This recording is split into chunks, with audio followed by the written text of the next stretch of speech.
உங்க கையில ஒண்ணுமே இல்லாத ஒரு சூழ்நிலையை கர்த்தர் தருவதற்கான காரணத்துல ஒன்று என்ன தெரியுமா? நீங்க பார்க்க வேண்டியவரை பார்க்க வேண்டும் என்பதற்காக. உங்க லைஃப் நீங்க திரும்பி பாருங்க, நீங்க கொஞ்சம் டிஸ்டன்ஸ்ல தான் இருக்கிறீங்க. கர்த்தர் இந்த சத்தத்தை கேட்க பண்ணி கொண்டு இருக்கிறார். ஹல்லேலூயா. நீ சமீபமாய் வருகிற டைம் வந்துட்டு, இனியும் தூரம் போகாத, இனியும் தூரம் போகாத. எங்கேன்னு காயின்ட கேட்கும்போது நான் என்ன அவனுக்கு எங்கேன்னு கேட்டா ஒண்ணு தெரியும்னு சொல்லணும், தெரியாதுன்னு சொல்லணும், அல்லது எங்க இருக்கான்னு சொல்லணும். நம்ம வேற ஏதோ சொல்லிட்டு இருப்போம். நீங்க ஆண்டவருடைய சத்தத்துக்கு கீழ்ப்படுறீங்கனாலே அடுத்து நீங்க அடுத்து உங்களுக்கு கிடைக்க போகிற பெரிய சர்ப்ரைஸ் என்ன தெரியுமா? ஜீசஸ் யாருங்கிறது உங்களுக்கு வெளிப்படுத்தப்படும். கிராஸ் பார்த்துட்டேன்னா மகிமை உனக்கு தான் முதல்ல வெளிப்படுத்தப்படும்.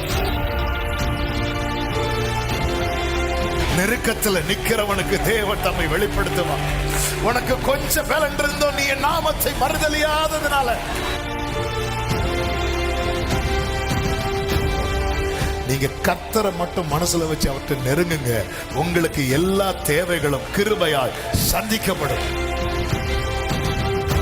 யோவான் சுவிசேஷம் 21வது அதிகாரத்தின் 9-13 வசனங்களை வாசிக்க கேட்கலாம். யோவான் 21:9-13 வசனங்கள். அவர்கள் கரையிலே வந்திறங்கின போது கரி நெருப்பு போட்டிருக்கிறதையும் அதன் மேல் மீன் வைத்திருக்கிறதையும் அப்பத்தையும் கண்டார்கள். அப்பொழுது இயேசு வந்து அப்பத்தையும் மீனையும் எடுத்து அவர்களுக்கு கொடுத்தார். கர்த்தருடைய பரிசுத்த நாமம் மகிமைப்படுவதாக. ஆண்டவர் இந்த மாதம் தந்த வார்த்தை இதுதான்.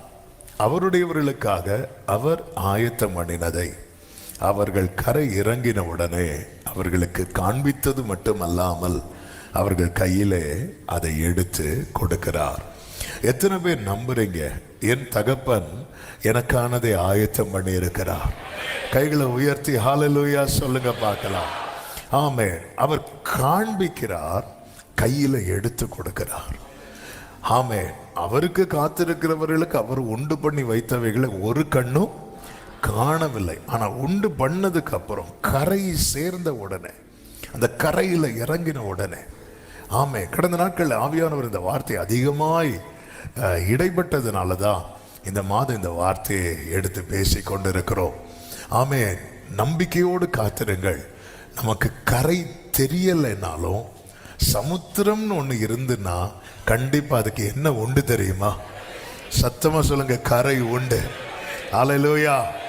ஆமா, கரை உண்டு, கலங்காதே, கரை உண்டு. ஹல்லேலூயா. நடுக்கடல்ல இருக்கிறவங்கள நடுக்கடல்ல இருந்து சுத்தி பார்த்தா என்ன தெரியாது தெரியுமா? கரை தெரியாததுனால எது இல்லைன்னு ஆயிராது. கரை இருக்கான்னு கேட்டா கரை இருக்கு, எனக்கு தெரியல. ஹல்லேலூயா. இவங்களுக்கு கரை தெரிந்தது எப்படி தெரியுமா? அந்த கரையில யார் நின்றா தெரியுமா?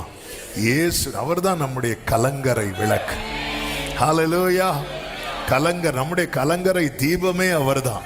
வழிகாட்டுகிறவர், வழி நடத்துகிறவர். கடற்கரையில் அந்த கலங்கரை தீப விளக்கு இருக்கும் பாருங்க. கடல்ல மீன் பிடிக்க போறவங்களுக்கு அது வழிகாட்டும். இங்கே கரை இருக்கிறது, இந்த இடத்துல திரும்பலாம். கரையில இயேசு நிற்கிறார், கலங்கரை விளக்காய். ஹல்லேலூயா. அவர்தான். இயேசுவை பாருங்கள். அதுதான் நம்ம மெடிடேஷன்ல கேட்டோம். ஆமென். அவங்க இயேசுவை பார்க்கிறாங்க. கரையில இயேசு நின்றார். இயேசுவை பார்க்கிறார்கள். இயேசு வண்டை வருகிறார்கள். இயேசுவினிடத்தில் அவங்க வந்த போதுதான் அவர்களுக்காக அவர் என்னென்ன ஆயத்தம் பண்ணி வைத்திருந்தார் என்பதை அவர்கள் கண்டார்கள். ஆமென். ஆண்டவர் இந்த வார்த்தை தருவதற்கான முக்கியமான காரணம் என்னவென்றால், எந்த அளவுக்கு ஆண்டவரோடு நெருங்க முடியுமோ அந்த அளவுக்கு நெருங்க வேண்டியது அவசியமாய் இருக்கிறது. அதுதான் அந்த ப்ராமிஸ் சர்வீஸ்லேயே சொல்லப்பட்ட வார்த்தை. Closeness to God reveals what He has prepared for us. ஆண்டவரோடுள்ள நெருக்கம் அவர் நமக்காக என்னென்ன ஆயத்தம் பண்ணி வைத்திருக்கிறார் என்பதை நமக்கு வெளிப்படுத்துகிறதாய் இருக்கிறது. சாமுவேலுக்கு சவுல், இஸ்ரவேலின் முதல் ராஜாவாகிய சவுல் கொஞ்சம் கூட நினைச்சிருக்க மாட்டார், என்ன சாமுவேல் எனக்காக ஒரு பெரிய விருந்து ரெடி பண்ணி வச்சிருப்பாருன்னு அவர் யோசித்திருக்க கூட மாட்டார். அவர் வந்தது கலக்கத்தோடு, காணாமல் போன கழுதை கிடைக்குமா கிடைக்காதா இது விசாரிக்கிறதுக்காக வரார். அப்படி வரும்போது சாமுவேல் சவுலை அழைத்து கொண்டு போகிறார், தன் பக்கத்திலேயே வைத்திருக்கிறார், பக்கத்திலேயே வைத்துட்டு இருக்கும்போது திடீரென்று வேலைக்காரனை பார்த்து, நான் உன்கிட்ட ஒரு போர்ஷனை ஒதுக்கி வைக்க சொன்னேன்ல, அதை எடுத்துட்டு வான்னு சொல்லும்போது அதை எடுத்துக்கொண்டு சவுலுக்கு முன்பாக வைக்கிறாங்க. வச்சதும் சாமுவேல் சொல்றாரு, 1 சாமுவேல் 9வது அதிகாரம் அதனுடைய 24வது வசனத்தை வாசியுங்கள். அப்பொழுது சமையல்காரன் முன்னம் தொடையையும் அதனோடு இருந்ததையும் எடுத்துக்கொண்டு வந்து அதை சவுலுக்கு முன் வைத்தான். அப்பொழுது சாமுவேல், இதோ இது உனக்கென்று வைக்கப்பட்டது, இது உனக்கென்று வைக்கப்பட்டது, இதை உனக்கு முன்பாக வைத்து சாப்பிடு, இதை எனக்கு முன்பாக வைத்து சாப்பிடு. நான் ஜனங்களை விருந்துக்கு அழைத்தது முதல் இதுவரைக்கும் இது உனக்காக வைக்கப்பட்டிருந்தது. கைகளை உயர்த்தி ஒரு ஹல்லேலூயா சொல்லுங்க. அப்ப எனக்கென்று வைக்கப்பட்டதை நான் அடையணும்னா, அது எனக்கு சொந்தமாகணும்னா, நான் யாரை நெருங்கணும் தெரியுமா? இயேசுவை நெருங்கணும். நீங்க எவ்வளோ காரியத்துக்கு என்னெல்லாமோ முயற்சி எடுக்கிறீங்க. இந்த காரியத்துக்கு எடுத்த முயற்சி என்ன? எடுத்த பயிற்சி என்ன? இதுதான் இன்னைக்கு கேள்வி. இயேசுவோடு நெருங்க அதுக்கு நம்ம என்ன எஃபர்ட் எடுக்கிறோம், என்ன கிரயம் செலுத்துகிறோம், ஆமா என்ன முயற்சி எடுக்கிறோம்? ஹல்லேலூயா. நம்ம அதாவது அவரா நம்மளை இழுத்துட்டு போகணும்னு பார்த்துட்டு இருக்கிறோம். ஆண்டவர் பார்க்க, நான் எவ்வளோ நாள் தான் ஒன்றை இழுக்கிறதுக்கு, ஆமா நீ என்னைக்கு என்ன பிடிக்க போற? ஆமே, நான் அவரை கண்டேன். உன்னத பாட்டில் நம்ம கேட்டோமே 2 வாரத்துக்கு முன்னாடி. ஆமே, அவரை கண்டது நான் அவரை எப்படி பற்றி கொண்டேனா, விடாமல் என் தாயின் வீட்டில், என் தாயின் அறையில் என்னை கொண்டு வந்து விடும் வரைக்கும் நான் அவரை விடாமல் பற்றி கொண்டேன். அதாவது ஆண்டவர் என்ன சொல்ல விரும்புகிறார் தெரியுமா? என்ன விடு, நாம் போகணும் அப்படின்னு அவர் சொல்ல விரும்புகிறார். அவர் போறதுக்காக அல்ல, அப்படி ஒரு பிடி நம்ம பிடிக்கணுமா. யாக்கோபை பார்த்து சொல்வார், பொழுது விடுகிறது, நான் போகட்டும், விட மாட்டேங்கிறான். யாக்கோபு பூச்சி, அவருக்கு தெரியாதா? ஆமே, ஹல்லேலூயா. பூச்சியை அடிக்கிறதுக்கு பேட்டில இருந்து என்னெல்லாமோ இருக்கு. அவர் சர்வ வல்லமை உள்ள கர்த்தர். அவருடைய பிரசன்னத்துல பர்வதமே புகையுமா. அப்படிப்பட்டவர் பிடி கொடுக்கிறார் யாக்கோபுக்கு பிடி கொடுக்கிறார். யாக்கோபு என்ன விடு, நான் போறேன். இது அவருக்கு பிடிச்சிருக்கு. ஆனா இப்ப நம்ம கிட்ட எப்படி சொல்ல வேண்டியிருக்குன்னா, தயவு செய்து என்ன புடின்னு சொல்ல வேண்டி இருக்கிறது. ஆனா ஆண்டவர் நம்ம கிட்ட எதிர்பார்க்கிறது என்ன அப்படின்னா, என்ன விடு, ஓர பிடிக்காத, ரொம்ப பிடிக்காத, இருக பிடிக்காத. ஆண்டவர் அவருடையவர்களிடத்துல இதை எதிர்பார்க்கிறார். நமக்கு என்ன தேவை? ஆண்டவரோட நெருக்கம் அல்ல தேவை, நம்முடைய வாழ்க்கையில பெருக்கம் நமக்கு தேவையா இருக்கிறது. ஆண்டவர் எனக்கு அதை செய்வேன்னு சொன்னீங்களே, இதை செய்வேன்னு சொன்னீங்களே, அப்படி சொன்னீங்களே, இப்படி சொன்னீங்களே, இதுதான் நம்முடைய எதிர்பார்ப்பா இருக்கிறது. கர்த்தர் சொல்லுகிற வார்த்தை ஆண்டவர் சொல்லல. கரையிலிருந்து ஆண்டவர் கேட்கவே இல்லை, ஜனங்கள்கிட்ட சொல்லவே இல்லை, சீஷர்கள்ட்ட. இங்க பாருங்க, ஆமே, நான் உங்களுக்காக என்னெல்லாம் வச்சிருக்கிறேன் பாரு, வா, இப்படி கூப்பிட்டார் ஆண்டவர். கூப்பிடவே இல்லை. உங்ககிட்ட ஏதாவது இருக்கா அப்படிதான் கேட்டார். ஏதாவது இருக்கான்னு கேட்கிறார். ஒன்னும் இல்லைன்ட்டாங்க. எப்படி இருக்கும்னு கேட்கிறார். ஆமா, எப்படி இருக்கும்? இங்க பாரு, என்ன விட்டுட்டு நீ ஒன்னு தேட போற பாத்தியா? ஆமே, நம்ம பல நேரத்தில் நமக்கு நேற்று இரவு செய்தியில இத நம்ம கேட்டோம். ஆமே, பேதுருவுக்கு இந்த மீன் பிடிக்கிறது ரொம்ப கம்ஃபர்டான சோன். அதை விட்டுட்டு தான் வந்தார். இப்போ அவருக்கு அழைப்பு இருந்தாலும் தேவை பெருசா இருக்கு. அப்போ பேதுரு நினைச்சாரு, தற்காலிகமாக அழைப்பை கொஞ்சம் பாஸ் பண்ணி வச்சுட்டு நம்ம பழைய லைஃபுக்கு போகலான்னு சொல்லிட்டு திரும்ப போறார். போய் அவர் நினைச்சாரு, நம்ம போனா எப்படியும் கிடைக்கும். ஏன்னா அதுல ஒரு எக்ஸ்பர்ட். ஆண்டவர் சொல்வார், நீ தூண்டில போட்டு ஒரு மீனை பிடி, முதல் மீன் வாயில என்ன இருக்கும்? ஒரு வெள்ளி பணம். தூண்டில் போட்டு பேதுரு மீனை பிடிச்சாரா இல்லையா? பிடிச்சார். அவருக்கு தூண்டில் போட்டும் பிடிக்க தெரியும், வலை போட்டும் பிடிக்க தெரியும், மீனை பிடிச்சா எங்க வெட்டணும்னு தெரியும். அதனாலதான் மனுஷன் காதை வெட்டினார். அது வெட்டி பழக்கம். மீன் சைடு அப்படி வெட்டி பிடிச்சதும் காதை ஒரு வெட்டு விட்டா 2 காதையும் வெட்டி இருப்பார். அதுக்குள்ள ஆண்டவர் ஸ்டாப் பண்ணிட்டார். எல்லாமே தெரியும். அப்ப எல்லாம் தெரிஞ்சது நமக்கு கம்ஃபர்ட் சோன். எல்லாம் தெரிந்தது வந்து அதனால தான் நமக்கு கொஞ்சம் ஒரு நெருக்கம் வரும்போது, ஒரு தேவை பெருசாகும் போது நம்ம எதை நோக்கி திரும்ப ஆரம்பிப்போம் அப்படின்னா, எது நமக்கு தெரியும், எது நமக்கு கைகூடி வரும், அப்படி திரும்ப ஆரம்பிப்போம். ஆனால் ஆண்டவர் அவருடையவர்கள் எப்படி நடத்துவாருன்னா, அறியாத வழியில், அறியாத வழியில் குருடரை அவர்கள் அறியாத வழியில். இதுதான் வெள்ளிக்கிழமை ஃபாஸ்டிங் பிரேயர். எத்தனை பேருக்கு ஞாபகம் இருக்கு தெரியல இந்த வேர்டு? உன் பிதாக்கள் அறியாத மன்னாவை உனக்கு எங்க தரதுக்கு சித்த வைத்தார் தெரியுமா? வனாந்திரத்துல. எல்லாம் இழந்து ஒண்ணு இல்லைங்கிற நிலையில ஒரு தேவ பிள்ளையை கர்த்தர் கொண்டு வருகிறார் என்றால், அந்த வனாந்திரத்துல கர்த்தர் புதிய காரியத்தை, பெரிய காரியத்தை செய்ய போகிறார். ஒரு ஆமேன் சொல்லுங்க பார்க்கலாம். எத்தனை பேர் இதை நம்புறீங்க?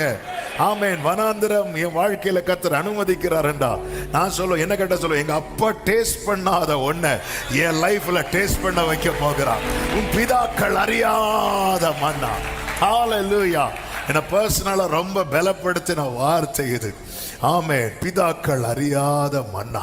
இதுக்கு அதனால முந்தின ஆலயத்தின் மகிமையை பார்க்கிலும் பிந்தின ஆலயத்தை, அதனால தான் ஆண்டவர் வந்து ஒரு ட்ராக்கை போடும்போது ஆண்டவர்கிட்ட நீங்க ட்ராக்கை மாத்திராதீங்க, அந்த மேப்பை கையில வாங்குங்க. ஹல்லேலூயா. ஆண்டவரே நடத்துற, ஓகே, ஏதோ ஒன்று பெஸ்டா தரப்போறார், சிறந்ததை, சிறந்தது. வாக்கு தந்தவர் சிறந்தவர், சிறந்ததை தருபவர். சொல்லுங்க. வாக்கு தந்தவர், வாக்கு தந்தவர்,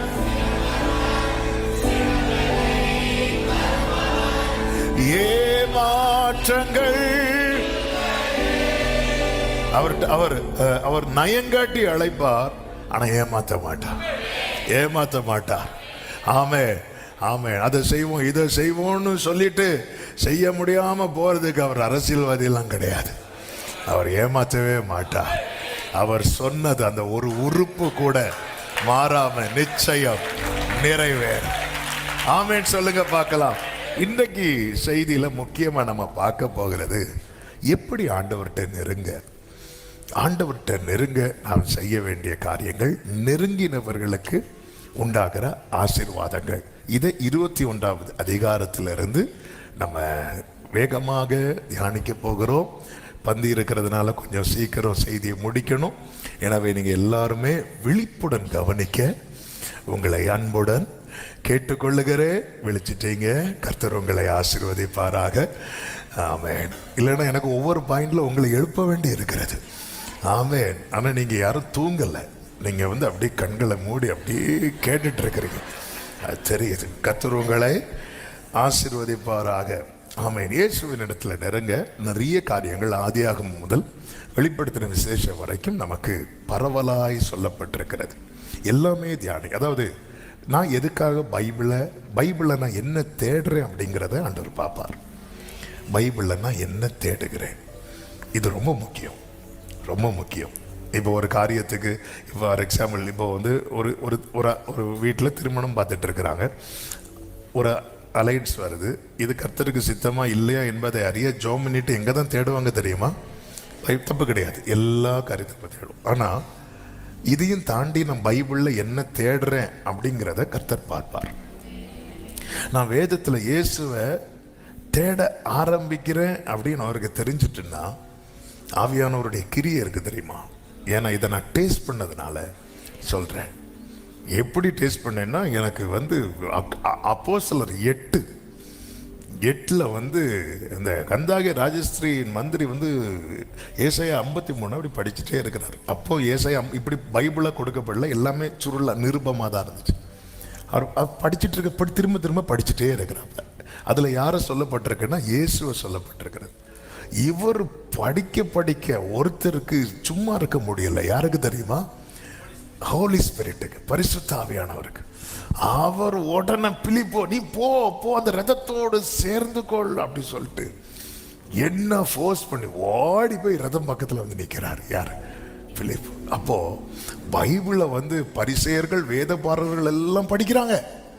அப்போ சும்மா இருக்கிற ஆவியானவர் ஊரு பேர் தெரியாதுன்னா ரட்சிப்புக்கும் தனக்கும் சம்பந்தமே இல்லாத கந்தாகி ராஜஸ்ரீயின் மந்திரி எடுத்து ஆமென். அவர் நம் அக்கிரமங்கள் நிமித்தம் நொறுக்கப்பட்டு அடிக்கப்பட்டு இப்படி படிச்சுட்டே இருக்கும்போது ஆவியானவர், அப்போ கிறிஸ்துவ ஒருத்தங்க வேதத்துல தேட ஆரம்பிக்கிறாங்கன்னா ஆவியானவர் அசைவாடுவார். ஆவியானவர் அசைவாடுகிறார்னாலே ஆழத்தில் இருக்கிற இருள் கூட இல்லாம போகும்.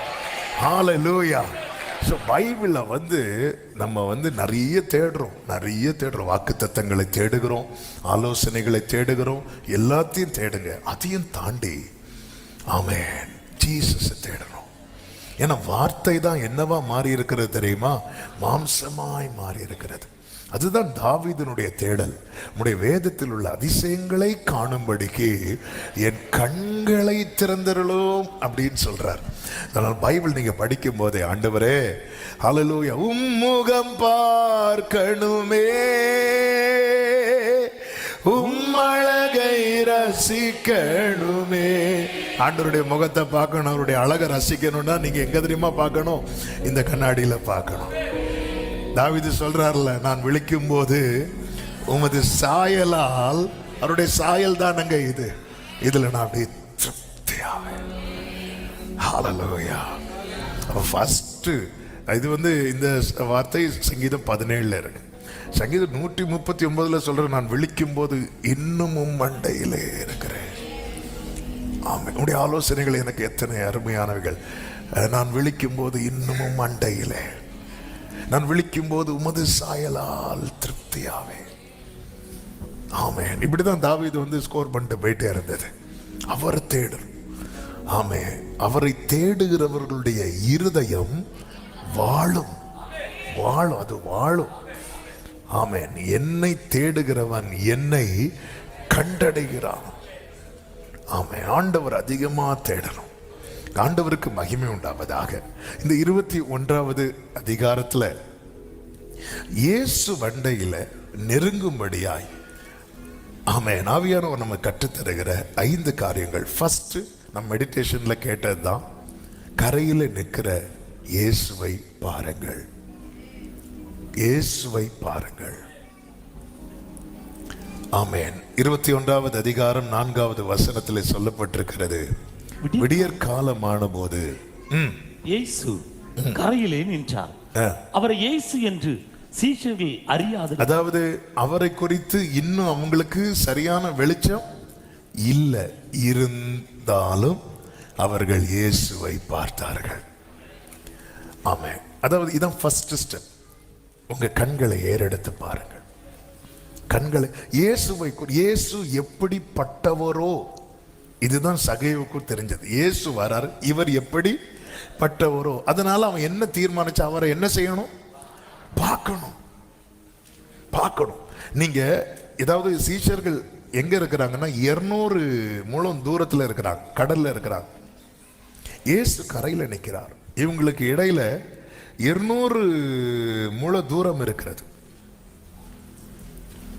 அப்போ இந்த டிஸ்டன்ஸை கொஞ்சம் கொஞ்சமா குறைச்சு இயேசு தம்மண்டை இவர்களை கொண்டு வரணும். இனிஷியேட் எடுக்கிறது, அதாவது இதுக்கான முயற்சி எடுக்கிறது ஃபுல்லா யாரு அப்படின்னா ஜீசஸ் தான்.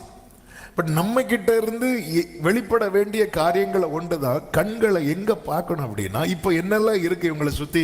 கடல் இருக்கிறது, வலை இருக்கிறது, படகு இருக்கிறது. ஆமென். கரையில இயேசு இருக்கிறார். இவங்க இரவுல மீன் பிடிக்க போறாங்க. வேதம் 3வது வசனத்தில் சொல்லுகிறது, அந்த ராத்திரியிலே அவர்கள் ஒன்றும் பிடிக்கவில்லை. கொஞ்சம் யோசித்து பாருங்க, அந்த ராத்திரியில் அவங்க ஒருவேளை மீன் பிடிச்சா இவங்க யாரை பார்த்திருக்க மாட்டாங்க தெரியுமா? கரையில் இருக்கிற இயேசுவை பார்த்திருக்க மாட்டாங்க. இன்னைக்கு உங்க கையில ஒண்ணுமே இல்லாத ஒரு சூழ்நிலையை கர்த்தர் தருவதற்கான காரணத்துல ஒன்று என்ன தெரியுமா? நீங்க பார்க்க வேண்டியவரை பார்க்க வேண்டும் என்பதற்காக. கண்கள் இயேசுவை பார்க்கட்டும், இயேசுவை பார்க்கட்டும். உங்கள் கண்கள் இயேசுவை பார்க்குமானால் அவர் ஆயத்தம் பண்ணினதை நிச்சயமாய் பார்க்க வைப்பார். ஆண்டவரிடத்துல நெருங்கிறதுக்கு நாம கண்களை ஏறெடுக்கணும். கண்களை ஏறெடுக்கணும்னா அதன் அர்த்தம் என்ன? நான் ஒன்றை பார்த்துட்டு இருக்கிறேன், இப்போ என் கரையில் நிற்கிற இயேசுவை பார்க்கணும்னா இதை விட்டு என் பார்வையை திருப்பி அவரிடமாய் செலுத்த வேண்டும். ஆமேன். வலையும் போட்டையும் ஆமேன் கடலையும் பார்த்துட்டே இருந்ததை விட்டுட்டு இப்ப யாரை பார்க்கறாங்க அப்படின்னா இயேசுவை பார்க்கறாங்க. அப்போ ஒரு விஷயத்தை நல்லா புரிஞ்சுக்கோங்க. இயேசு ராத்திரியே கரையில வந்துட்டார். கரையில வரும்போது, கரையில வர்றதுக்கு முன்னாடி இவங்க எங்க போயிட்டாங்க தெரியுமா? கடலுக்கு போயிட்டாங்க. இவங்க கடலுக்கு போறாங்க. இயேசு கரையில இருந்து என்னெல்லாம் அப்பத்தை சுட்டு வைக்கிறார், அப்புறமா மீனை ரெடி பண்ணி வைக்கிறார். ராத்திரியில அவர் கிரியை செய்கிறார். இவங்க ராத்திரியில ஒண்ணுமே பிடிக்கல. ராத்திரி நேரத்துல இவங்க ஒண்ணும் பிடிக்கல. அவர் எல்லாத்தையும் ரெடி பண்ணி வைக்கிறார். Breakfast ready. ஹல்லேலூயா.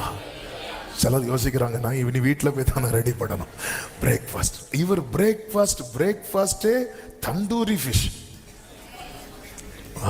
அப்போ ஆண்டவர் தரதெல்லாம் பெஸ்டா தருவார். ஹல்லேலூயா. இன்னைக்கு போய் ட்ரை பண்ணாதீங்க. Breakfast ready. ஆண்டவர் எல்லாம் ரெடி பண்ணி வைக்கிற ராத்திரியில. அவர் என்ன செய்யறாருன்னே நமக்கு தெரியாது. விடியற் காலம் ஆகும்போது தெரியும். ஆமேன். ஆண்டவர் ஆரோன்ட்ட கோலை வைக்க சொல்லுவார். ராத்திரியில் அங்க ஒரு கிரியை நடக்குது. விடியற்காலம் ஆகும்போது பார்த்தார்கள். ஆமேன். சில ராத்திரி நமக்கு ஒண்ணுமே இல்லாதது போல இருக்கும். ஆனா தேவனை சார்ந்திருக்கிற தேவ பிள்ளைக்கு தெரியும், கர்த்தர் ஏதோ ஒன்றை செய்து கொண்டிருக்கிறார். கர்த்தர் ஏதோ ஒன்றை. ஹல்லேலூயா. உங்க கைகள் கூறுகவில்லை, உம்மால் கூடாததேது. உங்க கைகள்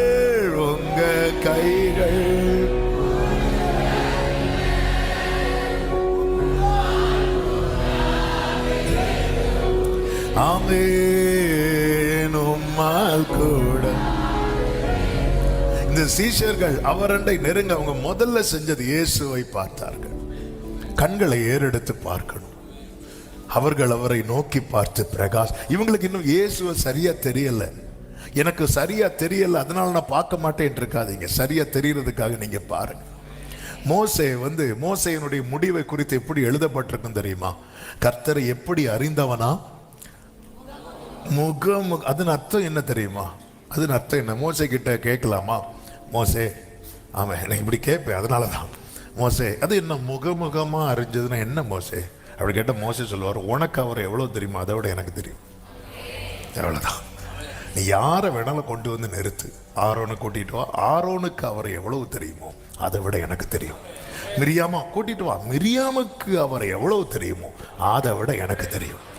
யோசுவா என்னை விட ஸ்ட்ராங் தானே, யோசுவாவை கூட்டிட்டு வா, யோசுவாவுக்கு அவரை எவ்வளவு தெரியுமோ அதை விட. அதாவது அவர் பற்றி தெரிஞ்ச நபர்ல இந்த உலகத்துல யார் இருந்தாலும் அதை விட டாப்ல தான் நான் இருப்பேன். இதுதான் மோசே.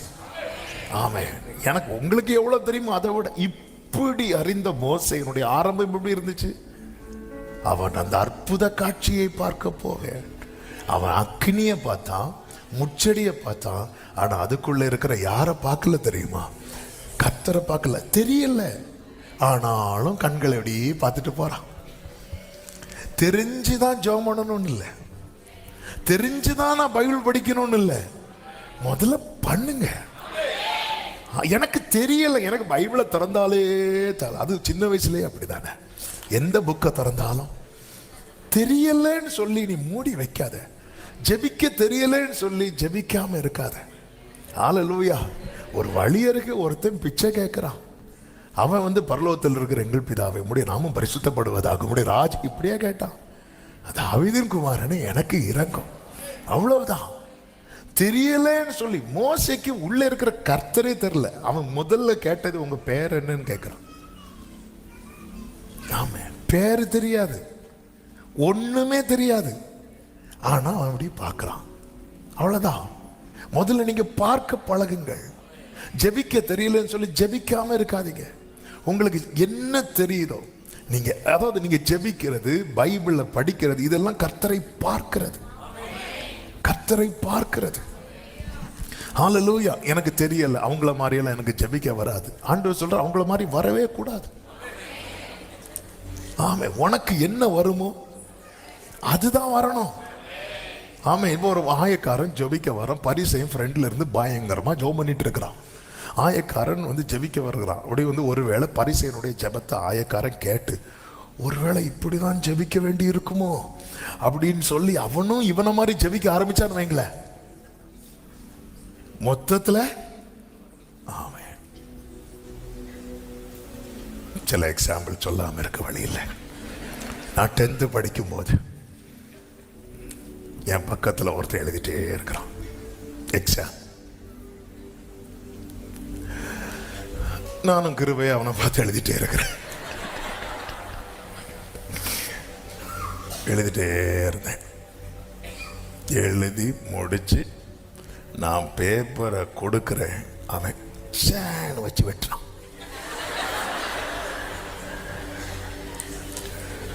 அவனும் ஃபெயிலு. இந்த ஹாஃப் இயர்லி எக்ஸாம்னா ஒரு பாஸ்ட் 10th ஃபெயில் வந்துடுறவன். இந்த ஹாஃப் இயர்லி எக்ஸாம் அவனை பார்த்து நான் அப்போ தான் யோசித்தேன், ஒழுங்கா எழுதியிருந்தான். எனக்கு தெரியும் அது இருந்தாலும் அவன் ஹேண்ட் ரைட்டிங் ரொம்ப அழகாக இருந்து. அப்போ ஒருவேளை இவன் எழுதுறது தான் கரெக்டாக இருக்குமோ அப்படின்னு சொல்லிட்டு அதை பார்த்துட்டு அப்படியே எழுதி முடிச்சுட்டு அதுக்கப்புறம் அவனை 2 அடியெல்லாம் அடித்தான். அது வேற, நீ இப்படி என்ன தோக்க வச்சுட்ட. இதுதான் இன்னைக்கு நிறைய பேர் பண்ணுறது. அவன் எனக்குன்னு மனசுலன்னு கொஞ்சம் இருக்கு, நான் அதை கொட்டணும்னு வரேன். வரும்போது இங்கே ஆண்டவரே நான் அப்படி நான் இப்படி நான் இப்படி, ஒருவேளை நம்ம இதே மாதிரி தான் ஜெபம் பண்ணணுமோ. சிலர் ஜபிக்கும் போது தலையாட்டுவாங்க, ஒருவேளை நம்மளும் ஜபிக்கும் போது தலையாட்டணும். சிலர் ஜபிக்கும் போது இப்படி, அதாவது அவங்க அவங்களுக்குரியது. நீங்க ஏன் அதை இமிட்டேட் பண்றீங்க? உங்களுக்கு என்ன தெரியுது? கர்த்தர்னே தெரியல. இப்படி பாரு, இப்படி பாரு. நீ முதல்ல இப்படி கரையில் நிற்கிற இயேசு, ஆண்டவரே ஆண்டவரே ஆண்டவரே நான் இப்போ பார்க்குறேன்ப்பா. நீ ஏன் பார்க்குறேன்னு எனக்கு தெரியும். ஒன்றும் இல்லை பார்க்க. உண்மையிலேயே இவங்க பார்க்கல, அவர் பார்க்க வச்சார். ஆமென், ஹல்லேலூயா. ஆண்டவர் தான் நம்மளை பார்க்க வைக்கிறார். அவர் தான் ஸ்டெப் எடுக்க, அவருடைய கிரியை அது. இவன் ஒண்ணுமே பிடிக்கல, பார்க்கறாங்க. நீங்க பாருங்க, எனக்கு ஜெபிக்க தெரியலன்னு ஜெபிக்காம இருந்துடாதீங்க. எனக்கு பைபிள் தெரியலன்னு படிக்காம இருந்துடாதீங்க. சிலருக்கு இந்த வாசிக்க தெரியாது. இன்னைக்கு எவ்வளோ ஃபெசிலிட்டி வந்து ஆடியோ பைபிள் இருக்கு, எவ்வளோ இருக்கு. யூடியூப்லேயே பைபிள் எல்லாமே, அவ்வளோ ஆடியோ பைபிளும் இருக்கு, அவ்வளோ எல்லாமே. அதாவது அவ்வளோ அனுகூலத்தை கர்த்தர் நமக்கு தந்திருக்கிறார். இவங்க வந்து மீன் பிடிக்க போகும்போது கடல் கொந்தளிப்பாகி இவங்கள உள்ள இழுத்துட்டு போயிருந்தா இவங்க யாரை பார்த்துருக்க முடியாது தெரியுமா? கரையில் நிற்கிற இயேசுவை பார்த்து. எல்லாம் 200 மீட்டர் தூரம் தான், கொஞ்சம் டிஸ்டன்ஸ் தான். உங்க லைஃப் நீங்க திரும்பி பாருங்க, நீங்க கொஞ்சம் டிஸ்டன்ஸ்ல தான் இருக்கிறீங்க. கர்த்தர் இந்த சத்தத்தை கேட்க பண்ணி கொண்டு இருக்கிறார். ஹல்லேலூயா. நீ சமீபமாய் வருகிற டைம் வந்துட்டு, இனியும் தூரம் போகாதே, இனியும் தூரம் போகாதே, இனியும் தூரம் போகாதே. ஒரு ஆமென் சொல்லுங்க பார்க்கலாம். ஹல்லேலூயா. இனியும் தூரம் போகாத. ஆமென். கர்த்தருக்கு மகிமை உண்டாவதாக. இரண்டாவதாக, அவர் கூப்பிடுதலுக்கு பதிலளியுங்கள். Respond to him.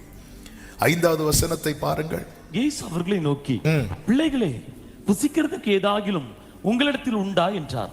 அதற்கு அவர், கொஞ்சம் யோசித்து பாருங்க, 200 மீட்டர் தூரத்துல இருக்கிற உங்க கிட்ட ஜீசஸ் எப்படி பேசியிருப்பார் தெரியுமா? ஹலோ பிள்ளைகளே அப்படின்னு கத்திருப்பார். ஏதாவது சாப்பிடுறதுக்கு இருக்கா அப்படின்னு கேட்டிருப்பார். இவங்க ரெஸ்பாண்ட் பண்றாங்க. கர்த்தருடைய சத்தத்துக்கு ரெஸ்பாண்ட். சிம்பிள் ஸ்டெப் தான், சிம்பிள் ஸ்டெப் தான். கர்த்தரிடத்தில் நெருங்க, அந்த இடத்துல 3 நாள் ஃபாஸ்டிங் இல்ல இல்ல. அப்படி பார்க்கறாங்க. அவர் கேட்கிறதுக்கு, அவருடைய சத்தத்துக்கு பதில் கொடுக்கறாங்க. இந்த சத்தத்துக்கு பதில் கொடுக்கிற அனுபவம் இருக்கு தெரியுமா? ஆமென். அது நம்ம கிட்ட கொண்டு போயிட்டே இருக்கும். அவருடைய சத்தத்தை நம்ம வந்து கண்டுக்காம இருக்கிற செயல் வந்து நம்மை தூரமாய் கொண்டு போயிட்டே இருக்கும். அவருடைய சத்தத்துக்கு ரெஸ்பாண்ட் பண்றோம் தெரியுமா? அது நம்மை அவரோடு நெருங்கி, அவர் பேசுறதுக்கு பதில் கொடுக்கறாங்க. இதுல வந்து ரொம்ப ஸ்கோர் பண்றது யார் அப்படின்னா ஆபிரகாம். ஆபிரகாம் பலிபீடத்துல ஈசாக்க வச்சுட்டு கத்தி அப்படி ஓங்கும் போது ஆபிரகாமே கொடும்போது எஸ் லார்ட் அப்படின்ட்டான். அதாவது ஒரு கம்ஃபர்ட் சோன்ல இருக்கும்போது மட்டுமல்ல, கத்தி முனையில் இருக்கும் போதும் ரெஸ்பாண்ட் பண்றா அப்படின்னா அவன் தான் அவருக்கு ஃப்ரெண்ட். ஆமென். எத்தனை, அதனாலதான் இன்று அவருடைய சத்தத்தை கேட்பீர்கள் ஆகில். ஆண்டவர் வந்து எடுத்தது அந்த லாங் ஸ்டெப் எடுத்து வைக்க சொல்லவே மாட்டார். சிம்பிளா தான். அதனாலதான் என்னுடைய நுகம் வந்து நம்மளா ஒண்ணு டிசைட் பண்றோம் தெரியுமா, அதுதான் லாங் ஸ்டெப்பா இருக்கும். 2 அடி எடுத்து வைக்கும் போது டயர்ட் ஆயிரும். 2 அடி எடுத்து வைக்கும் போது டயர்ட் ஆயிரும். எடுத்தது சீஷர்களை, இயேசு 40 நாள் ஃபாஸ்டிங் இருந்தார், 40 days ஃபாஸ்டிங் இருந்தார். சீஷர்களை கொண்டு வந்து நீ அப்படி இருக்கணும்னு சொல்லல சீஷர். அதனால சீஷர்கள் மேல கம்ப்ளைண்டே வந்துச்சு. என்ன கம்ப்ளைண்ட் வந்துச்சு? யோவானுடைய சீஷர்கள் எல்லாரும் ஃபாஸ்டிங் இருக்கிறாங்க, இவங்க மட்டும் இருக்க மாட்டாங்க. ஆண்டவர் என்ன சொல்லுவார்? இவன் இருக்கவே மாட்டான் அப்படியே சொல்லுவார். இவர் மணவாளன் இருக்கு, அதன் அர்த்தம் என்னன்னா எல்லாம் இருப்பான். எடுத்ததும் நல்ல சாப்பாடு போடுறார், நல்ல சாப்பாடு போடுறார். அதுக்கு அப்புறமா அவங்கள நல்ல டியூன் பண்ணி ஒரு நிலைக்கு கொண்டு வந்துட்டு அவர் போறார். போகும்போது உட்காந்துட்டாங்க, ஃபாஸ்டிங் உட்காந்துட்டாங்க, ஜெபத்துல உபவாசத்துல தரித்திருக்கிறாங்க. இதே இது நம்ம என்ன பண்ணோம் தெரியுமா? அவருடைய கைடன்ஸ் இல்லாம நம்மளும் வருவோம் வந்து முதல்ல எடுத்ததும் 21 நாள் ஃபாஸ்டிங், அடுத்து 31 நாள் ஹாஸ்பிட்டல். ஆமா, எடுத்ததும் ஆண்டவர் வந்து சிம்பிள் தான். நீ ஒவ்வொரு ஸ்டெப்பா எடுத்து வச்சோ, நீ ஏன் லாங் ஸ்டெப் எடுத்து வைக்கிற? சிலர் வந்து வச்சா குடுமி அடிச்சா மொட்டை, சிலர் அப்படிதான் வச்சா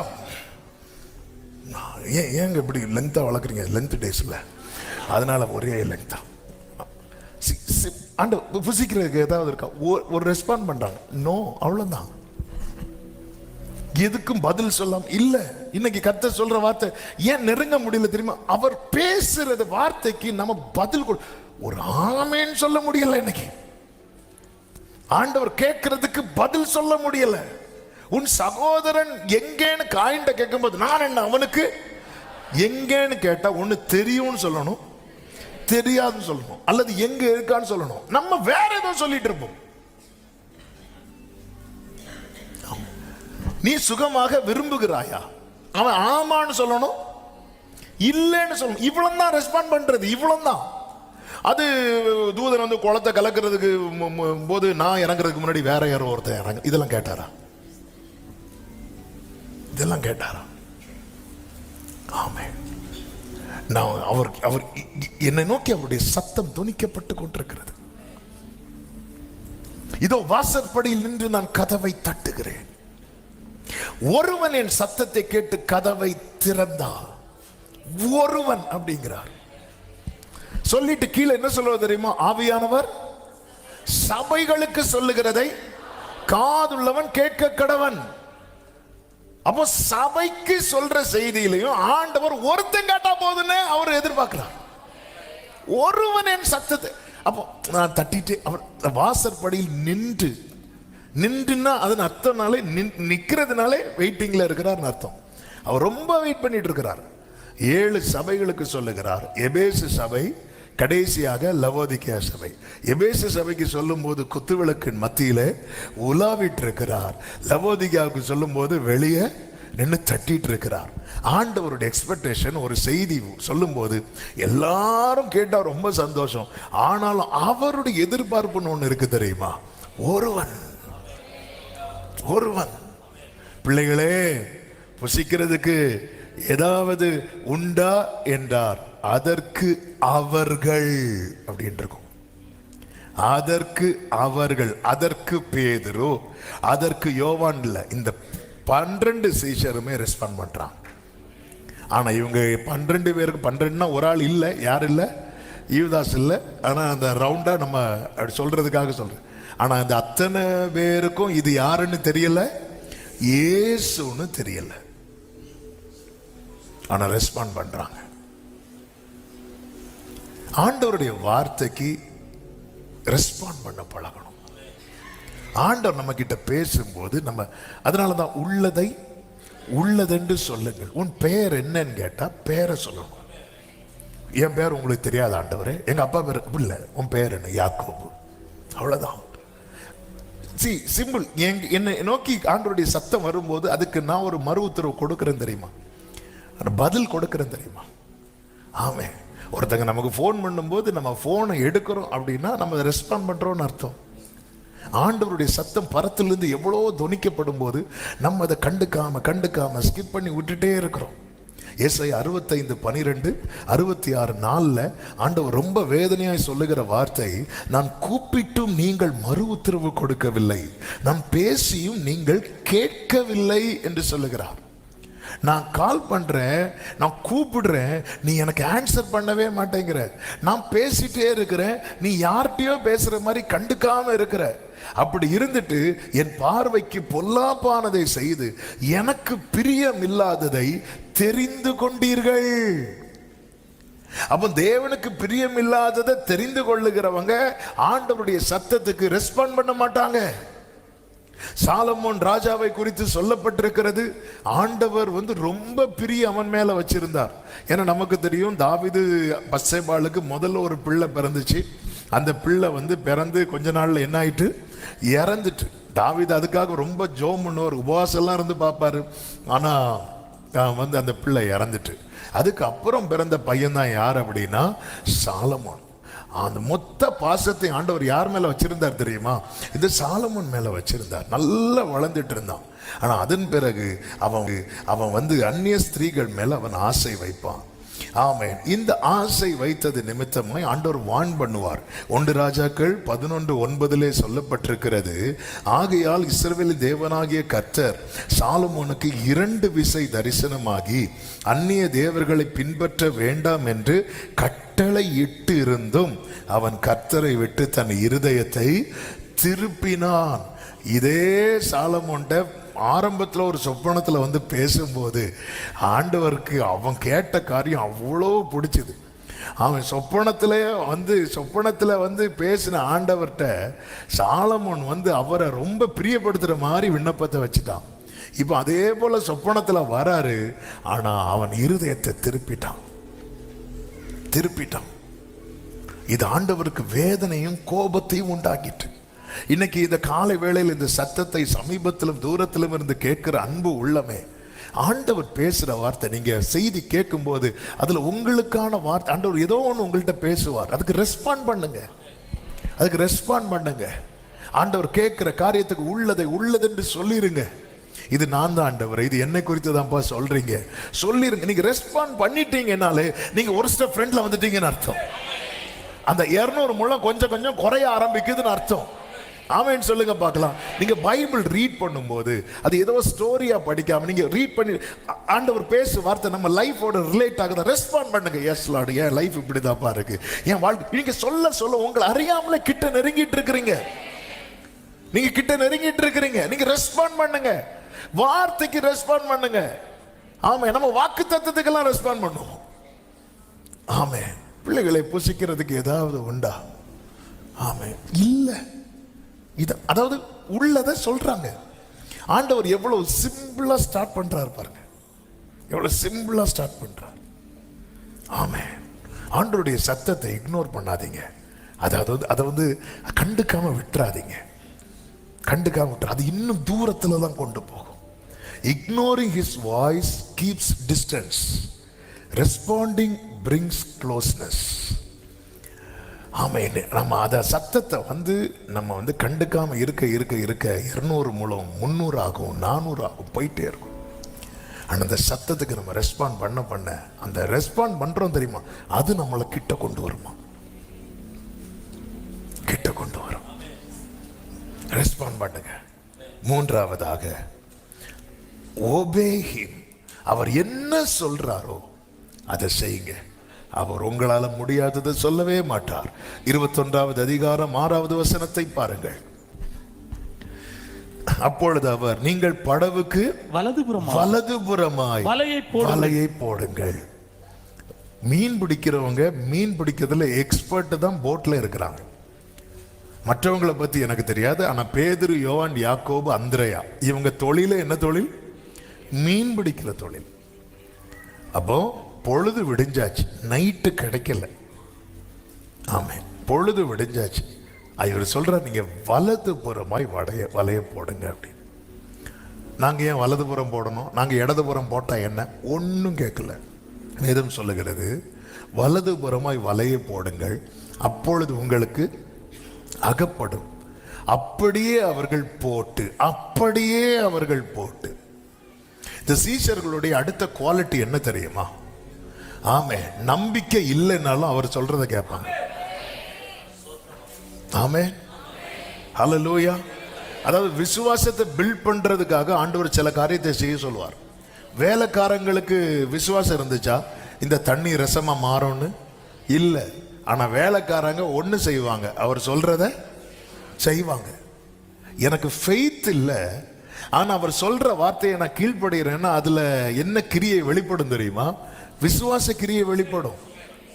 ஆமென். இவங்களுக்கு நம்பிக்கை இல்லை, ஒண்ணுமே இல்லை. நைட் ஒன்றும் கிடைக்கல. வலது புறமாய் வலைய போடுங்க. இன்னும் இவர்களுக்கு இவர் யாருன்னு தெரியல, ஆண்டவர் யாருன்னே தெரியாம அவரை நம்புறாங்க. ஆமென், ஹல்லேலூயா. எனக்கு ஆண்டவரை குறித்த அறிவு இல்லை, எல்லாத்திலையும் குறைவு. ஆனால் அவர் என்கிட்ட ஒன்று சொல்லும் போது நான் அதை செய்யறேன் தெரியுமா? அதை கர்த்தர் கனப்படுத்துவார். கீழ்ப்படிதல். ஆமென். இது the obedience இருக்குல்ல, அது practical expression of love. ஆண்டவர் மேல இருக்கிற அன்பை நான் வெளிப்படுத்துவதனுடைய இந்த கிரியை தான் கீழ்ப்படிதல். யோவான் சுவிசேஷம் 14வது அதிகாரத்தில் ஒரு வார்த்தை உண்டு, எல்லாருக்கும் தெரிந்த வார்த்தை தான். அதுல 22 முதல் நீங்க படிச்சீங்கன்னா, இஸ்காரியோத் அல்லாத யூதா என்பவன் இயேசுவை பார்த்து கேட்பான். என்ன கேட்பான் என்றால், ஆண்டவரே, இந்த வேர்டை கவனிக்கணும், நீர் உலகத்துக்கு உம்மை வெளிப்படுத்தாமல் எங்களுக்கு உம்மை வெளிப்படுத்த போகிற காரணம் என்ன? ரீசன் என்ன ஆண்டவரே? எவ்வளவு பேர் இருக்கிறாங்கப்பா, ஆனா எங்களுக்கு தானே உங்களை நீங்க காட்டுறீங்க. அப்படி சொல்லும் போது ஆண்டவர் கொடுத்த பதில பாருங்க. இயேசு அவனுக்கு பிரதியுத்தரமாக, ஆண்டவர் அந்த இடத்துல உலகம் நீ அப்படி பார்க்க பாரு, நீ இல்லப்பா, மொத்தத்திலேயே ஒருத்தன் என் மேல அன்பா இருந்தான்னு வச்சுக்கோயேன், அவன் என் வசனத்தை கை கொள்ளுவான், அவனில் என் பிதா அன்பா இருப்பா. நாங்கள்னா யாரெல்லாம்? நானும் பிதா, நாங்கள் அவனிடத்தில் வந்து அவனோடே வாசம். அவ்வளவுதான். நீ என்ன ஸ்பெஷல் தெரியுமா? நான் சொன்னது நீ வந்த பாத்தியா, இதுதான் உன்கிட்ட இருக்கிற ஸ்பெஷலே. நான் சொன்னதை நீ கீழ்ப்படிஞ்ச பாத்தியா, அது உலகம், அது உலகம். அப்படி நான் தள்ள மாட்டேன். என் சத்தத்தை ஒருத்தன் கேட்டு செய்ய ஆரம்பிச்சிட்டானா என்ன, நான் அவனுக்கு வெளிப்படுத்த ஆரம்பிச்சிடறேன். அதுதான் இங்க நடக்கிறது. அதுதான் என்ன நடக்கிறது. இவங்க கீழ்ப்படுகிறாங்க பாருங்க, கீழ்ப்படுகிறாங்க, கர்த்தர் தம்மை வெளிப்படுத்துகிறார். ஹல்லேலூயா. யோவான் ஸ்நானன், ஆண்டவராகிய இயேசு கிறிஸ்து ஞானஸ்நானம் எடுக்க யோவான் இடத்துல வருகிறார். யோவான் இடத்துல வரும்போது யோவான் முதல்ல என்ன செய்தான் தெரியுமா? தடை செய்தான். வேதம் சொல்லுகிறது தடை செய்தான். அப்பொழுது இயேசு சொல்வார், இப்பொழுது இடம் கொடு. இப்படி எல்லா நீதியும் நிறைவேற்றுவது நமக்கு ஏற்றதா இருக்கிறது. அப்பொழுது அவன் இடம் கொடுத்தான் என்று சொல்லப்பட்டிருக்கிறது. அவன் ஒபே பண்றான். ஒபே பண்ணதனுடைய ரிசல்ட் என்ன தெரியுமா? ஞானஸ்நானம் பெற்று கரையேறின உடனே பரிசுத்த ஆவியானவர் அவர் மேல இறங்குறதை யார் பார்க்கிறா தெரியுமா? யோவான் அவனுக்கு அவர் தம்மை வெளிப்படுத்துகிறார். யோவான் சுவிசேஷம் 1வது அதிகாரம் 32 யோவான் என்ன சொல்லுகிறான் என்றால், ஆவியானவர் புறாவை போல வானத்தில் இருந்து இறங்கி இவர் மேல் தங்கினதை கண்டேன். அடுத்த வசனத்தில் என்ன சொல்லுவார் தெரியுமா? எனக்கும் இவரை தெரியாது யாருன்னு, நானும் இவரை அறியாது இருந்தேன். ஆனா இடம் கொடுத்தான் பாருங்க, கீழ்ப்படிஞ்சான் பாருங்க, அவர் தம்மை வெளிப்படுத்தினார். ஆமென். அதாவது இதுக்கு அடுத்த ஸ்டெப் இதுதான். அவரை அறிகிற அறிவிலே வளருங்கள். அவரை அறிகிற அறிவிலே வளர்றதுக்கு என்ன செய்யணும்? ஒபே பண்ணுங்க, ஒபே பண்ணுங்க. ஆண்டவர் சொல்ற வார்த்தைக்கு நீங்க செவி கொடுக்கும் போது ஆண்டவர் தம்மை வெளிப்படுத்துகிறார். ஆண்டவரை இன்னும் உம்மை அறியணும், இன்னும் கிட்டி சேரணும். ஹல்லேலூயா. பாதரட்சை கலட்டினார் சொல்றார், நான் இருக்கிறவராகவே இருக்கிறேன். நீ விடியற் காலத்தில் ஆயத்தமாகி மலை மேல வா. யாத்திராக 34 எடுக்க வேண்டாம். நீ உடைச்சு போட்ட தெரியுமா, அதே மாதிரி 2 கற்பலைகளை கையில் எடு. உன் கூட ஒருத்தனும் வரக்கூடாது, மலையில ஒரு ஆடு மாடு மேயக்கூடாது, நீ வந்து நில்லு. அவன் அதே மாதிரி வந்து நிற்கிறான். அவர் சொல்றார், நான் இரக்கம் உள்ளவர், நான் கிருபை உள்ளவர், நான் தயவு உள்ளவர். தம்மை வெளிப்படுத்துகிறார். நீங்க ஆண்டவருடைய சத்தத்துக்கு கீழ்ப்படுறீங்கனாலே அடுத்து நீங்க அடுத்து உங்களுக்கு கிடைக்க போகிற பெரிய சர்ப்ரைஸ் என்ன தெரியுமா? ஜீசஸ் யாருங்கிறது உங்களுக்கு வெளிப்படுத்தப்படும். இயேசு யாருங்கிறது உங்களுக்கு வெளிப்படுத்தப்படும். படகுல இயேசு வந்து உட்காரும் போது பேதுருட்ட கொஞ்சம் தள்ளு அப்படின்னார். பேதுரு கொஞ்சம் படகு தள்ளுகிறான். பேதுரு அவரை யாரா பார்க்கறோம் தெரியுமா? போதகரே, ஐயரே அப்படிம்பார். நம்ம சில பார்க்குறோம், என்ன ஜீசஸ் ஐயரா, ஐயரே போதகரே அப்படி. அடுத்து சொல்ல வலைய போடு அப்படிம்பார். அதை ஓவே பண்ணுவான் தெரியுமா? அடுத்து இயேசுவை எப்படி பார்த்தான் தெரியுமா? ஆண்டவரே. அவனுக்கு அந்த ரெவலேஷன் கிடைக்குது, ரெவலேஷன் கிடைக்குது. ஜீசஸ் யாருங்கிறது இன்னைக்கு எத்தனை வருஷம் ஏன் பரிசேயர்களுக்கும் வேத பாரகர்களுக்கும் இயேசுவை தெரியல தெரியுமா? அவங்களுக்கு வசனம் தெரியுதும், வசனத்தை படிச்சாங்களே தவிர வசனத்தை பிடிக்கல. ஆமென். எனக்கு பைபிள் தெரிஞ்சதுனால ஜீசஸ் தெரியும்னு கிடையாது. நான் பைபிளுக்கு கீழ்ப்படிஞ்சா எனக்கு ஜீசஸ் தெரியும். இங்க பாருங்க, 21வது அதிகாரத்துல ஆண்டவர் சொல்லி இவங்க செய்யறாங்க பாருங்க. 7வது வசனத்தை பாருங்க. ஆதலால் இயேசுவுக்கு அன்பாயிருந்த சீஷன் பேதுருவை பார்த்து அவர் கர்த்தர் என்றார். கைகளை உயர்த்தி ஒரு ஹalleluya சொல்லுவோமா? இயேசுவுக்கு அன்பா இருந்தவன் பேதுருவை பார்த்து ஆண்டவர் ஸ்டெப் பை ஸ்டெப்பா கொண்டு வரார் பாருங்க. எப்படி கிட்ட கொண்டு வரார்? அவர் கர்த்தர் அப்படிங்கிறார். இதுவும் எனக்குள்ள ஒரு கேள்வி எழும்புச்சு. ஆண்டவரே, அந்த அத்தனை பேர்ல யோவானுக்கு மட்டும் தானே முதல்ல காட்டி கொடுத்தீங்க? ஏன்னா ஆண்டவர் சொன்னார், நான் சிலுவையில் தொங்கின காட்சியை ஒரே ஒருத்தன் தான் பார்த்தான். யார் தெரியுமா? யோவான் மட்டும். வேற யாரும் பார்க்கல. வேற எல்லாரும் எங்கேயோ ஓடி ஓடி ஒழிச்சிட்டான். சிலுவையை பார்த்தான், சிலுவையை பார்த்தான். கிராஸை பார்க்கிறவன் க்ளோரியை பார்ப்பான். ஹalleluya, ஹalleluya. கிராஸை பார்த்துட்டேன்னா மகிமை உனக்கு தான் முதல்ல வெளிப்படுத்தப்படும். ஆமென். யோவான் மட்டும்தான் சிலுவையில, இயேசு சிலுவையில அடி. எல்லா செய்தியும் எல்லாருக்கும் தெரியும். ஆனா கண் கூட பார்த்தது யார் தெரியுமா? யோவான் மட்டும்தான். எத்தனை பேர் இருந்தாலும் கஷ்டத்துல ஒருத்தன் நிப்பான்னு வைங்களேன், இயேசு யாருன்னு அவனுக்கு தான் முதல்ல தெரியும். நெருக்கத்துல நிக்கிறவனுக்கு தேவன் தம்மை வெளிப்படுத்துவான். உனக்கு கொஞ்சம் பலன் இருந்தோ நீ என் நாமத்தை மறுதலியாததுனால glory. எந்த கஷ்டத்திலும், எந்த நெருக்கத்திலும், எந்த துன்பத்திலும், எந்த வேதனையிலும் சிலுவையை ரிஜெக்ட் பண்ணாம நிக்கிறவன் கிறிஸ்து அவனுக்கு தம்மை முதலாவது வெளிப்படுத்துவான். ஹalleluya, ஹalleluya. நான் இதுவரை நினைச்சிட்டு இருந்தேன் அவன் மார்பிள் சாய்ந்து இருந்ததுனால. ஆமா, மார்பிள் சாய்ந்து இருப்பது ரொம்ப ஈஸிப்பா. ஆமா, சிலுவைக்கு முன்னாடி வந்து நிக்கிறதா கஷ்டம். என்ன வந்தாலும் நம்புவே என்னே மீட்பரை, யார் கைவிட்டாலும் எனது இயேசுவை அகல ஆழ. ஓ ஜீசஸ், எவ்வளவு அன்பு கூர்ந்தார்.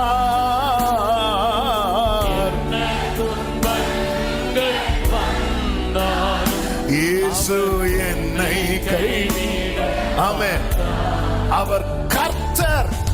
அவன் இதுவரை கொஞ்சம் கொஞ்சமா மூவ் ஆயிட்டு இருக்கிறாங்க, கொஞ்சம் கொஞ்சமா மூவ் ஆயிட்டு இருக்கிற. இயேசுவை பார்க்கறாங்க, அவர் கேட்கறதுக்கு ரெஸ்பாண்ட் பண்றாங்க, அவர் சொன்னது ஒபே பண்றாங்க. இப்ப அவங்களுக்கு என்ன வெளிப்படுத்தப்படுகிறது? இயேசு யாருன்னு வெளிப்படுத்தப்படுகிறது. அவர் கர்த்தர், அவர் கர்த்தர். கர்த்தர்னு சொன்னதும் ஸ்பீடு கூடுது, ஸ்பீடு கூடுது. அப்ப இதுவரை கொஞ்சம் கொஞ்சமா அப்படி நிக்குது. இப்போ இயேசு யாருங்கிற வெளிப்பாடு கிடைச்சதும் பேதுரு கடல்ல குதிக்கிறான். எதுக்கு தெரியுமா? நீந்தி அவரிடத்துல போறதற்கு. நீந்தி. ஆமென். நீங்க ஆண்டவர்கிட்ட நெருங்குறதற்கு எது பிரதானமான தேவை அப்படின்னா இயேசு யாருங்கிற அறிவு. இயேசு யாருங்கிற அறிவு தேவை. ஆமென். பேதுரு கடல்ல குதித்தான். எதுக்கு குதித்தான்? அடுத்த வசனம் படிக்கும் போது தெரியும். மற்ற சீஷர்கள் கரைக்கு ஏறக்குறைய 200 முழ தூரத்தில் இருந்தபடியினால் படகில் இருந்து கொண்டே மீன்கள் உள்ள வலையை இழுத்து கொண்டு வந்தார்கள். அப்ப மற்றவர்கள் படகில் இருந்து இழுத்துட்டு வராங்க. பேதுரு எங்க இறங்கி வராரு? கடல்ல இறங்கி நீந்தி முதல்ல வர்றது. அதாவது பேதுரு கல்லறைக்கு பார்த்து 2 பேரும் ஓடுறாங்க. இயேசு உயிரோடு இருக்கிறார் அப்படின்னு சொல்லி செய்தி மகதலேனா மரியாள் வந்து சொன்னதும் 2 சீஷர்கள் ஓடுறாங்க. யாரெல்லாம் தெரியுமா? பேதுருவும் யோவானும். ஸ்பீடா ஓடினது யாரு தெரியுமா? யோவான் நேர யோவான். ஆனா கல்றேன்னு வந்து நின்றுட்டார். எதுக்கும் பார்த்துடுத்து போ கல்லறை. பேதுரு நேர உள்ள ஓடி போயிட்டார். உள்ள ஓடி போய் பார்த்துட்டு ஆமே இவன் கடல்ல குதிக்கிறான். மேற்சட்டை எடுத்து கட்டி கொண்டு. ஆமே நேற்று முந்தின நாள் நைட்டு சொல்லியிருப்பான், பேதுரு ட்ரெஸ் எல்லாம் விலை கிடக்கு, இனி இருந்தா என்ன விலகனா என்ன. அதாவது லைஃபே இல்லைன்றவன். ஆமே அவர் கர்த்தர் அப்படின்னதும் வேகம் கூடுது. மற்றவங்க எல்லாம் இழுத்து கொண்டே, அதாவது இழுத்து கொண்டு வராங்கன்னா எவ்வளவு பாரம். 153 பெரிய மீன். ஆனாலும் அவர் யாருன்னு தெரிஞ்சிட்டுன்னு வைங்களேன், உங்களால கிட்ட போகாம இருக்க முடியாது, உங்களால நெருங்காம இருக்கவே முடியாது. ஆமென். வேகம். கிறிஸ்து யார் என்பதை அறிந்து கொள்ளுங்கள். அறிந்து கொண்டது மட்டும் இல்ல, அவரை நோக்கி நகருங்கள். இவங்க அப்படிதான் வராங்க பாருங்கள். ஆமே. உத்தரவு கொடுங்கள், கீழ்ப்படியுங்கள், அவர் யார் என்பதை அறியுங்கள், அவரிடமாய் நகருங்கள். Move toward Jesus. அவரை நோக்கி. அப்படிதான் சீஷர்கள் கரையிலே வந்து அவர் அண்டை சேர்ந்தார்கள். இயேசு அண்டை நெருங்க. கிறிஸ்து யார் என்று அறியணுமா? அவருடைய வார்த்தைக்கு நீங்க கீழ்ப்படிய உங்களுக்கு அந்த வெளிப்பாடு கிடைச்சிட்டே இருக்கும். அவர் யார் என்பதை அறிந்து கொள்ளுங்கள். கர்த்தருக்கு மாத்திரம் மகிமை உண்டாவதாக. இப்படி அவர் அண்டை வந்த சீஷர்கள் பெற்றுக்கொண்ட ஆசீர்வாதங்கள் என்ன அப்படின்னு சொல்லி ஒரு 5 காரியத்தை வேகமா சொல்லி ஜெபிக்கிறேன். 5 நிமிடத்துல அல்லது மேக்சிமம் 10 நிமிடத்துல. 1, அவர்களுக்கு அந்த வேளைக்கென்று அவர் ஆயத்தம் பண்ணினதை அவர்கள் கண்டார்கள்.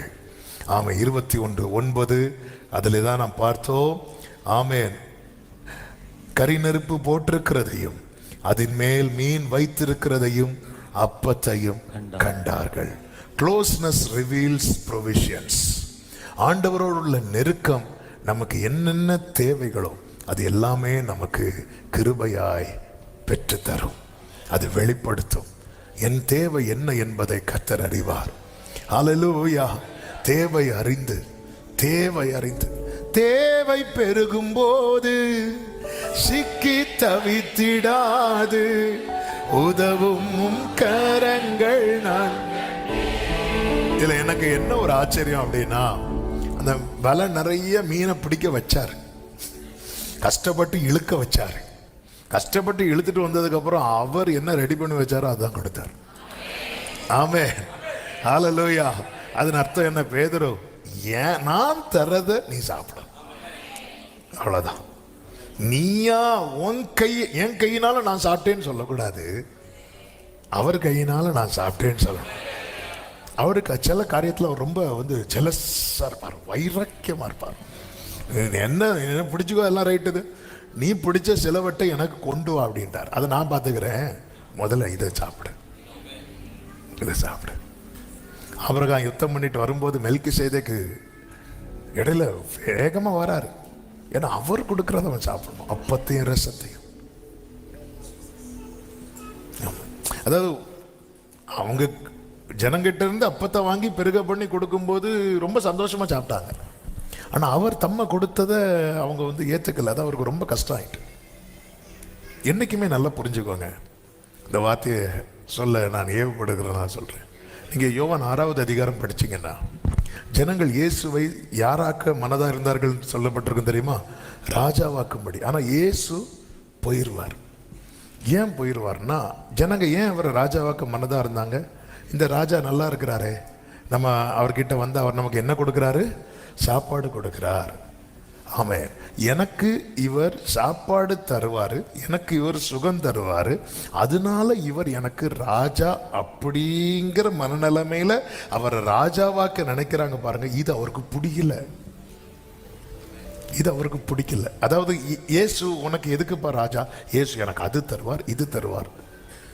நான் இப்படி உனக்கு ராஜாவா இருக்கக்கூடாது. நான் எப்படி ராஜாவா இருக்க விரும்புறேன் தெரியுமா? உன் சரீரத்தின் மேல நான் தான் அதிகாரி. இப்படி நான் உனக்கு ராஜாவா இருக்க விரும்புறேன். அப்படின்னா நீ என்ன பண்ணணும்? என் மாம்சத்தை நீ புசிக்கணும், என் ரத்தத்தை நீ பானம் பண்ணணும். அப்போ உனக்குள்ள இப்போ என்ன இருக்கிறது? என்னுடைய ரத்தம், என்னுடைய மாம்சம். அப்போ அப்படி ஆகும்போது உனக்கு நீ அதிகாரி கிடையாது. உனக்கு யார் அதிகாரி? உனக்கு நான் அதிகாரி. அப்போ நீ உன் இஷ்டப்படி வாழ முடியாது. யார் இஷ்டப்படி தான் வாழணும்? உன் ராஜாவின் இஷ்டப்படி வாழணும். ஜனங்கள் இது கடினம். எங்களுக்கு அப்படிப்பட்ட ஜீசஸ்லாம் தேவையில்லை. எங்களுக்கு என்ன ஜீசஸ் தெரியுமா? இப்படி வச்சு இப்படி எடுத்தா அப்பவும் மீனும் இருக்கணும். எங்களுக்கு நல்ல கவனிங்க. நம்ம எப்படி நம்ம இயேசுவை அவரை ஒரு ப்ரொவைடரா மட்டும்தானே ராஜாவாக்க பார்க்கிறோம். அவரை லார்டா, அவரை ரெடீமரா நம்ம இப்படி பார்க்க ஆரம்பிக்கிறோமா? நான் வந்து எனக்கு அவர் அது செய்வார், இது செய்வார், அதனால எனக்கு அவர் இயேசு ராஜான்னு சொன்னா அவர் விலகி போயிடுவாராம். அவர் அப்படி அவர் பெரிய சிங்காசனத்தை பார்த்தவர். ஆமே, நட்டு கலந்த சிங்காசனத்துல வந்து உட்காருவார். அவர் பெரிய சிங்காசனத்தை பார்த்தவர். அவர்கிட்ட வந்து அவர் எனக்கு அப்பம் தருகிறார், அதனால அவர் எனக்கு ராஜா, அவர் எனக்கு மீன் தர்றார். அவர் நீ போ, நீ அந்த மீனை சாப்பிட்டுட்டே இரு, நான் போறேன். அவர் போயிடுவார். போயிட்டு திருப்பி ஜனங்க வராங்க, அதே மனநிலைமையில வர்றாங்க. ஆண்டவருக்கு துக்கம் ஆயிட்டு. இவங்கெல்லாம் அற்புதம் பார்த்ததுனால வரல. அற்புதம் பார்த்ததுனாலன்னு அதனுடைய சரியான அர்த்தம் அடையாளம். நான் ஒரு ஆண்டவர் ஒவ்வொன்று செய்யறதுல அடையாளம் இருக்கிறது. அவங்க அதுல நான் ஒரு அற்புதம் கொடுத்தேனே, அப்பத்தை கொடுத்து அதுல இருக்கிற அடையாளத்தை பார்க்கல. இப்ப சொல்றேன், என் மாம்சத்தை புசித்து நீ என்ன ராஜாவாக்கணும்னு நினைக்கிறேல. இப்ப நான் சொல்றேன், நான் தான் ஜீவாப்போம். என்ன புசி, என்ன உட்கொள்ளு. இல்ல உங்களை நான் உட்கொண்டேன்னா அதுக்கப்புறம் எங்க இஷ்டப்படி வாழ முடியாது. இது கடினமான உபதேசம். அப்படி நீங்க எங்களுக்கு ராஜாவா இருக்கக்கூடாது. ஆண்டவர் சொன்னா, போக மனதா இருந்தால் போ. சீஷர்களை பார்த்து சொன்ன, நீங்களும் போய்விட மனதா இருக்கிறீர்களோ. தேவைகள் வந்து அவருக்கு தெரியும், அவர் தருவார். ஆனா தேவைக்காக தேவனை தேடக்கூடாது. ஆண்டவர் அதனாலதான் இன்ஃபார்ம் பண்ணவே இல்லை அவங்களுக்கு. இங்க பாரு பேதுரு அப்போ இருக்கு சொல்லவே இல்லை. பேதுரு எதை மனசுல வச்சு மட்டும் வந்தான் தெரியுமா? அவர் கர்த்தர். அவன் அப்பத்தை மனசுல வச்சு வரல, மீனை மனசுல வச்சு வரல. மறுபடியும் சொல்லுகிறேன், நீங்க கர்த்தரை மட்டும் மனசுல வச்சு அவர்கிட்ட நெருங்குங்க. உங்களுக்கு எல்லா தேவைகளும் கிருபையாய் சந்திக்கப்படும்.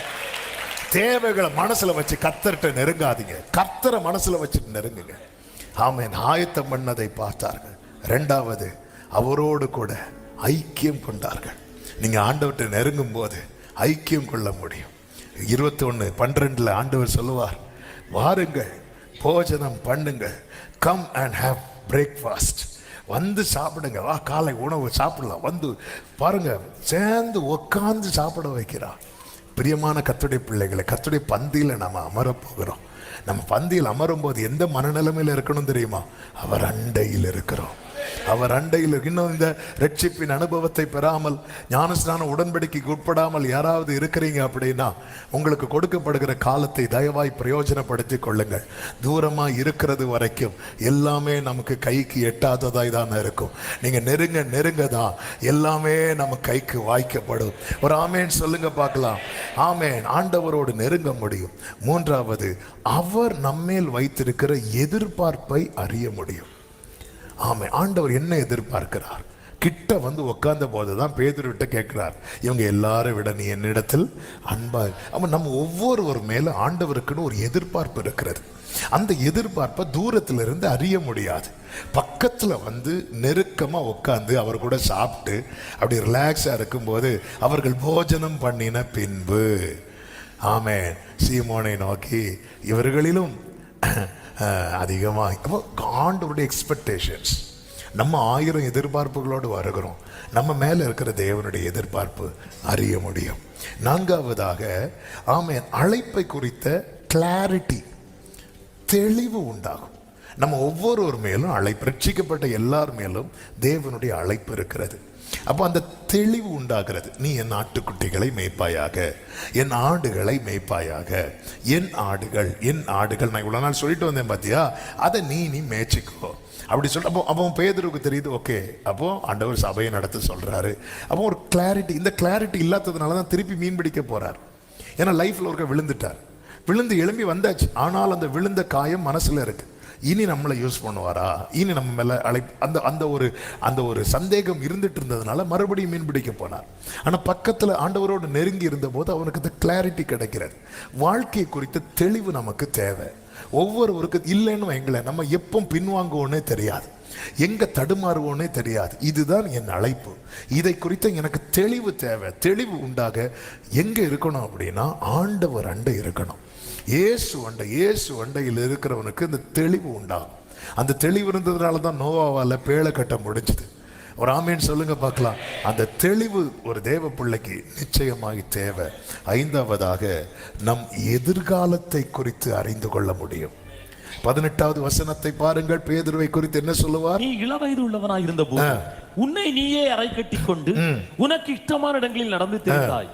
நீ முதிர் வயது உள்ளவனாகும் போது உன் கைகளை நீட்டுவாய், வேறொரு அறையை கட்டி உனக்கு இஷ்டமில்லாத இடத்துக்கு உன்னை கொண்டு போவான் என்று மெய்யாகவே உனக்கு சொல்லுகிறேன் என்றார். இன்ன விதமாய் மரணத்தினாலே அவன் தேவனை மகிமைப்படுத்த போகிறான் என்பதை குறிக்கும்படியாக இப்படி சொன்னார். அதன் அர்த்தம் என்ன? ஃபியூச்சரை சொல்லிட்டார்.